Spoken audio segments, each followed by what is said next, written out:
show, folks. I'm your host, Mark Puckett. On today's program, we're going to be talking about the relationship between shutter speed, ISO, and aperture. Now, most of the time, this is probably the hardest concept for new photographers to grasp. Now, they all sort of work together in what's called the photographic triangle. Now, that photographic triangle, like I said, has those three components, and they all work together in creating the perfect exposure for your image. So what we're going to do is we're going to kind of discuss a few of the techniques and topics and give you a few examples and try and help you understand exactly how those things work together and the types of results that you're going to get as you fiddle with each one. Because if you adjust one, you're going to have to adjust the other in order to get the desired effect. So I'm going to give you a few examples, walk you through a little bit, and hopefully all that mumbo jumbo will translate into some decent images. So let's get cracking. So we've got three different parts. First we have aperture and shutter speed, and ISO. This is a graphic representation of the exposure triangle. You have ISO, aperture, and shutter speed. The more ISO you introduce into your image, the more noise, digital noise that you get. The lower the aperture value, the lower the depth of field, and shutter speed controls motion blur. Now in this chart we have a graphic representation of what each of the components to a proper exposure actually do. Aperture controls the size of the opening to the lens to the camera.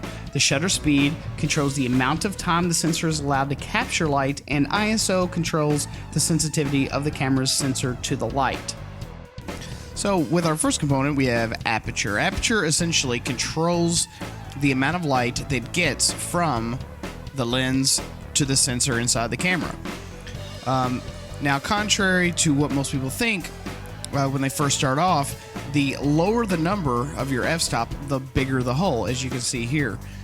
If you have an f-stop of 1.4, it's bigger than an f-stop of 2. If you have an f-stop of 2, it's bigger than 2.8, and so on. So, as you can see, the wider your aperture, the less light you're going to have in order to take a great picture. So very low light conditions are really no problem at all. And it sometimes even eliminates the need for flash or secondary lighting. On another note of awesomeness, this also enables you to not have to introduce so much ISO into your shots, which in turn will result in a better overall image with less graininess and less digital noise. But we'll get to ISO and explain all of it here in just a bit. The second component we have is shutter speed. Shutter speed basically controls the amount of time that the sensor is allowed to capture light. So you have your aperture, it allows it determines how much light gets into the camera. Shutter speed controls how long the sensor gets to have an exposure to that light. So it's sort of like the shutters on a window. Now, this graphic is a perfect example of how shutter speed works. If you have an extremely high shutter speed, say 1/250th of a second, you're going to freeze the action. Whatever's happening in the camera, it's just going to stop. When you get down to a medium exposure of about 1/250th of a second, you're going to begin to experience some blur because it wasn't fast enough to just stop it. And then when you get down to 1/15th of a second, of course you can see that it completely blurs, but it does not freeze that action quite like an extremely fast shutter speed does. So the last component we have is ISO. Now ISO, or ASA as it was previously called, kind of harkens back to the old school days where we used film. We use ISO now on most digital DSLRs and other types of cameras. Even point and shoots are now using adjustable ISO to change and alter exposure. ISO is usually the last thing that I will mess with. If I can't get the image I want, then I will adjust ISO, because the lower the ISO setting, which on most DSLRs now is 100, and the lower the setting, the less noise or digital grain you're going to have in those images. So just by taking a look at this chart, if you increase your ISO, you're going to get brighter images, but you're also going to get more digital noise. If you have a lower ISO, you're going to have darker images and less digital noise. So I don't want any noise in my shot, so that's usually the last thing that I'm going to tool around with. If I can get a great shot based on the parameters of aperture and shutter speed, that's what I would rather do. If I absolutely positively cannot get the shot that I need, adjusting aperture or shutter speed, then and only then will I adjust ISO to make the sensor inside my camera a little bit more sensitive to the light that's coming in, so that I can go ahead and get a decent exposure and minimal noise. So I'll increase it incrementally and hopefully not introduce too much into that image.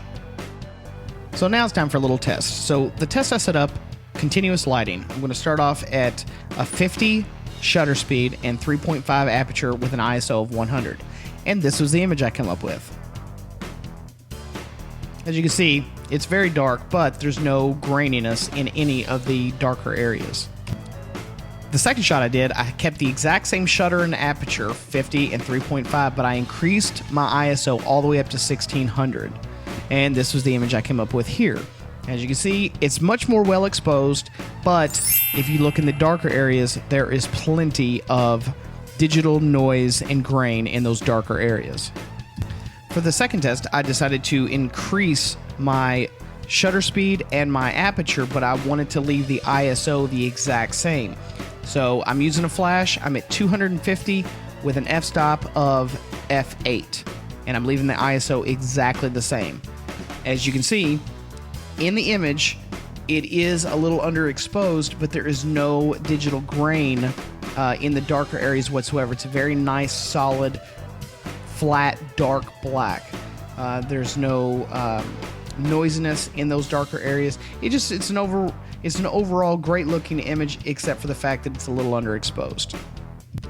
So for part 2 of test 2, what I did is, since the power on the flash was going to stay the same, I just decreased my f-stop. So I've got an f-stop of 3.5 and my ISO is going to stay the same, so I do not introduce any grain into this image.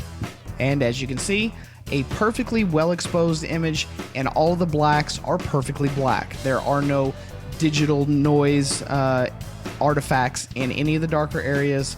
You know, it's an overall great looking image, now perfectly exposed without any grossness in those shadowy areas.